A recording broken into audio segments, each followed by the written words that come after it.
I'm Sean Lennon, co-host of Kris on Pro Wrestling Enforcer Podcast. And right now we're talking to women's pro wrestling star, Billie Starkz, on Pro Wrestling Enforcer Podcast. If you don't know her, what's wrong with you? You got to check her out because she's going to be a huge in the pro wrestling scene. She's going to be a major player in the future, but she's already doing her thing right now. And we appreciate you, of course, Billie be on the show. Of course, you've been with Black Label Pro Wrestling Revolver, and St. Louis Anarchy, if I have that correct. Yep. And you're also, are you still the New Level Pro Women's Champion? I still am. Okay, still am, are the champion. And again, we welcome you on. Hope you're doing well today. I am. How are you guys doing? We're doing well. Hanging in there. Surviving the apocalypse. I guess you could say. Sure. And, tell us more about yourself. I mean, you were just telling us about how you were training, although you weren't doing the more formal training during the pandemic, during this shutdown, you were able to still, get some reps in. Talk about, obviously, when most shows took a hiatus, the opportunities that you found to improve yourself, during the whole shutdown, I still was able to work out at home. Obviously, I was doing DDP yoga and sweat decks. I actually convinced my family to do some with me. Me and my brother did a sweat deck almost every day, and then my mom made me and my brother run a mile because I hate running. That's the one thing I just don't enjoy doing. And somehow I did cross country for 2 years. I don't know how I was able to complete that. But during quarantine, I was staying active and trying to better myself. And then I got a chance to go roll around in a ring. But I wasn't really bumping. I was going through different motions and stuff that I didn't get to really practice. But I've actually got formal training back and started work doing that again, and it's been oh, my body's not ready for this, but we're gonna keep going, and it's been okay, and it's just getting back into the groove of things and hoping that wrestling is back. Definitely. I know it's getting there. Obviously there's a couple shows popping up here and there, so everybody, I will announce that you're going to be part of St. Louis Anarchy, the Spirit of Spaulding. That's on August 7th. And, of course, Black Label Pro, we're back August 22nd. So talk about, last year, how did you feel like you were able to develop yourself? Obviously you had a big year. You were part of Black Label Pro shows. You got on the main card when you took on Kylie Rae. You were doing the pre-show. You had a match with Laney Luck. So when you did have the match with Laney with Kylie Rae and one of their biggest cards of the year, Slamilton, hearing that, she thinks that you're the future, what does that make you feel? It actually makes me feel like I'm doing something right. In wrestling, it's always taking a chance by chance and seeing, okay, hopefully this works and we'll see what this goes. But seeing people's positive reactions to everything I'm doing has been really, really great. And seeing how I've developed over the past 2 years from when I first started wrestling, I will refuse to watch my first match, but my dad and the rest of my family and friends will start playing it at some point just to mess with me. I'm it's cringy now because of seeing where I was to where I am now. It's I'm glad I'm past this and I am where I am now, and I hope that I can get better from here. Definitely. Well, you do have quite a few matches that people can check out, and like I said, in 2019, I just felt like it was a breakout year for you. I'm sure you felt that way. Yes. Kris, do you have anything to ask? Yes. With the, just a question on this end. With the booming independent wrestling stars getting looked at by AEW and Impact Wrestling and several other promotions in the U.S., when it comes time, where do you see yourself working? Do you see yourself working as a free agent, or do you see yourself working as a signed talent? I'm not really sure. I would honestly, it'd be a tough decision for me. I just want to do whatever makes me happy, and wrestling is what I want to do for the rest of my life. So whatever is going to help me accomplish that goal is where I'm gonna go. All right. It's a good way to look at everything, especially with how the climate of wrestling is today. You can work independent or you can work contract, and you can still make a lot more than you'd expect and be happy doing it. Exactly. Well, takes back to you, Sean. Yeah, so I wanted to ask you about the greatest BLP Rumble. Now, that was another chance for you to be, in the main event of nobody puts BLP in a corner. I know you had Jake something, and you had a lot of, interaction in that matchup at one point. Talk about how you survived that one. I mean, you were in there with, some of the biggest people that BLP has to offer. You know what I mean? So the toughest, competitors. So talk a little bit about being part of that big main event. I had so much fun in that Rumble, and I've been saying this since that Rumble that I want to wrestle Jake something because I feel like I would have too much fun. Even though everybody's saying I'll die, I feel like I'll have too much fun in the ring with him. Definitely, I would love to see that matchup. That'd be a lot of fun. And I actually saw throughout that segment of you and him. Yeah, I could definitely see you guys putting on a match together. I definitely, the fans were into it. It was a great moment. Yeah, my mom was so afraid about me being in this Rumble. She's like, "Are you ready for this?" And I was like, "I'll be fine. It's be fine." And she kept looking at everybody else in the Rumble. She's like, "Okay."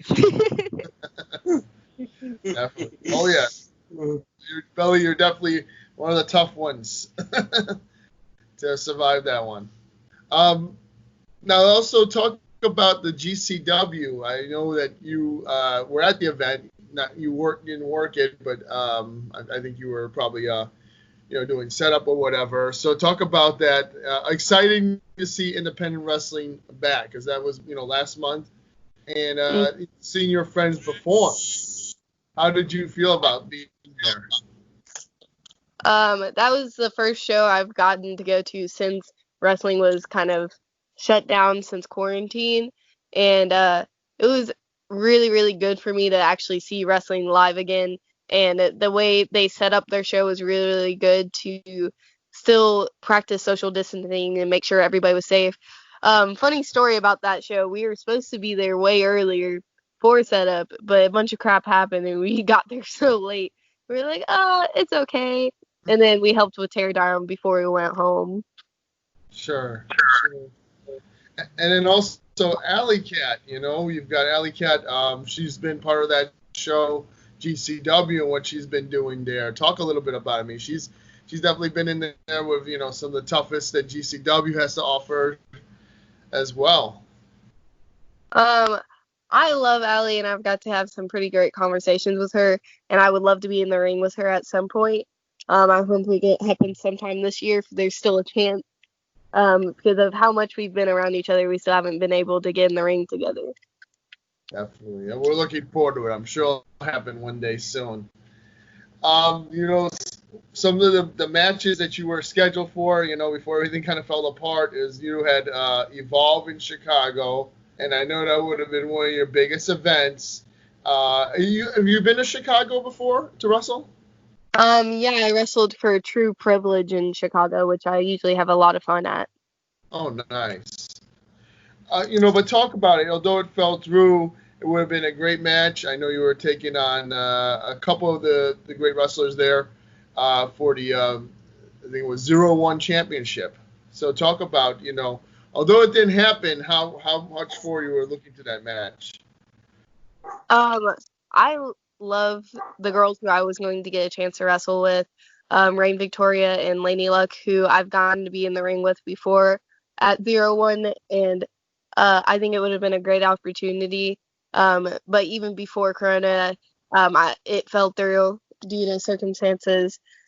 But I know at some point it'll come back to me, and I will love for when it does.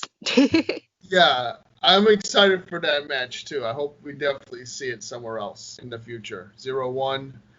or any other promotion. And going forward with 0-1, Laney Luck, whatnot, the matches you've had, the amazing run you had at Black Label Pro and whatnot, what are your future goals going forward? Is there any goals to maybe work outside the country at any chance, such as maybe get invited to Japan, possibly get invited to work in Canada, Mexico? Future goals and aspirations, what are they? I would love to travel all over the world and just enjoy wrestling from everywhere. I want to know all different styles of wrestling and see people's different outlooks. My goal is to be in Japan at one point because I love Japanese wrestling. I even took Japanese in school as my language, and I just find it very interesting. I love their culture. Definitely have some of the best wrestlers there, and I know to get invited to work in Japan, it's considered a great honor. It's one of those things that doesn't come around very often, and it's a great honor to even work there, from what I've heard. Billy, talk about connecting with the fans, with your character. I think you're very unique, and, when people see you, they're drawn to you. You have definitely, just a really nice appearance. Not only, I'm not saying is, just how you're able to, really draw on the fans. Talk about how you came into it. I feel like how you connect with people is just being yourself. Literally who I am is who I am in the ring, just turned up a little bit more. Yeah. And I think that's what a lot of people just aren't doing today, is why they don't have a huge connection of fans. One person who I think always has like a huge connection of fans is one of my friends, Cole Radrick. Wherever he goes, he can always get a reaction or emotion out of people, and I find it very interesting. And that's what I hope to do, and most of the time I achieve it, but not all the time. Definitely. And then, of course, talk about, you did have a match this month, your return match. Was it July 11th? Yeah. My first match back was July 10th, the Friday, I believe. I got to wrestle Cole Radrick as my first match back, and I had an amazing time. I love Cole so much, and I really, really love every chance I get to be around him.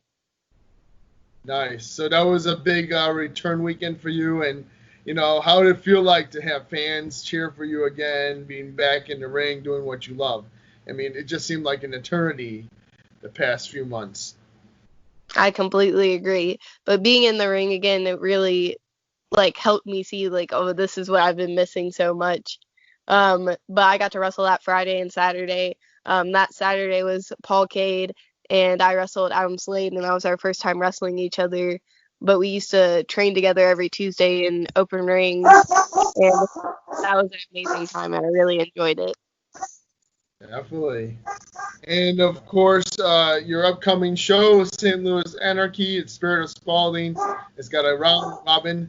In your block A, you have Gary J., Davey Vega, Fred Ehai, Mikey Shire, and more. So, what can we expect? You're the lone woman on that block, of course. So how excited are you to be, test your mettle against some of these tough guys? I'm extremely excited. When it first came out, my mom was like, "Are you seriously about to wrestle all of these people?" Because it's people I've always said, "Oh, I want to wrestle them." Since I've met Shire, I was like, "Oh, I want to wrestle Shire." Yeah. And a bunch of other people in Block A with me. I'm super excited to wrestle them, but I want to win, so I'm definitely going to win. Yeah, we can't wait. So everybody who's in the area, St. Louis Anarchy, Spirit of Spaulding. And another question I didn't want to ask from that is, how has it been at the events? Do you feel like the fans are social distance? It's safe? How has it been like, in the locker room? How has it been like for these return events? I feel like everybody's doing a really great job of spacing out and giving each other space, no matter where I've been. And a lot of people who are in the locker rooms are wearing masks. And at the shows, they either are handing masks out the door, or if they're not, they're telling people they are required to bring a mask to the show. And I think that's been great. And they try to space the crowd out. And even if it's outside or indoors, they're trying their best to. limit what's going on and make it the best out of the situation. Definitely. I have a show coming up, so I'm curious myself. How does it work? Kris, do you have a question? Billy was saying about how we go forward with wrestling from here. How do you see the audience and fan interaction with wrestlers going forward, especially in a post-COVID-19 world or post-COVID-19 world or the current situation? How do you see things working with fan interaction, meet and greets, fans being there, and how does the shows work? How do you see that going? So with me, I'm usually a really, really touchy person, but I've had to learn how to distance myself from others and make people as comfortable as possible. But a lot of things that COVID changed for us is things that we should have already been using. Like when we shake someone's hand, we should use hand sanitizer before we go around touching other stuff and things like that. It's like things we didn't think about before, we need to start thinking about now so we don't spread anything or make anything worse. So I'm thinking fan interaction. I'm still going to interact with my fans and everything, but we're going to do it as safely as possible. Like if I interact with you at the merch table, I'm probably going to ask you to use hand sanitizer and stuff. And when we take a picture, I probably won't do what I usually do where I hang on you. And then on my entrances and stuff, I've been doing air high fives because I can't high five people. Definitely. Hey, I mean, it's weird, but it works. So, we can't really argue with it, right? We're doing the best we can with the situation we're in. That's true. Hopefully one day we can go back to being, the true interactions of, that pro wrestling provides. And that's about it. All I have for you, Billy. Do you have anything else, Kris?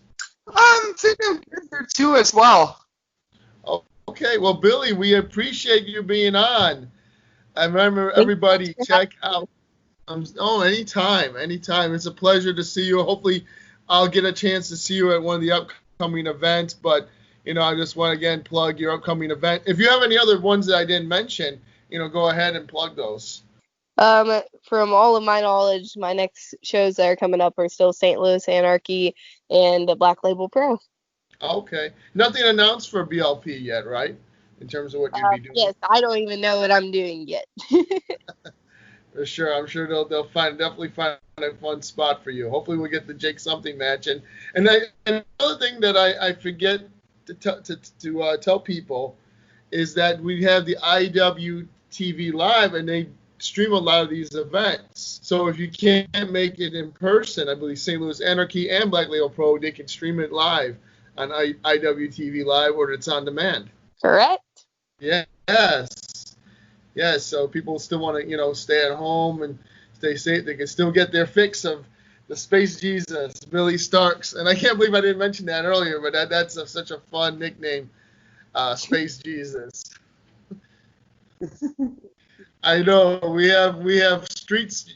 We had Street Jesus, which is a UFC fighter, and Space Jesus. So it doesn't get better than that. What the next Jesus won't have. Right. But Billy, anything you'd like to plug? Go ahead. The floor is yours. Guys, I have Twitter, Instagram, and Facebook, all at Billie Starkz, BILLIE, and then Starkz ends with a Z. Excellent. Well, Billy, best of luck at the event. I'll definitely be watching on IWTV Live, and we look forward to talking to you in the future. And stay safe. We'll try my best. Take care. Bye.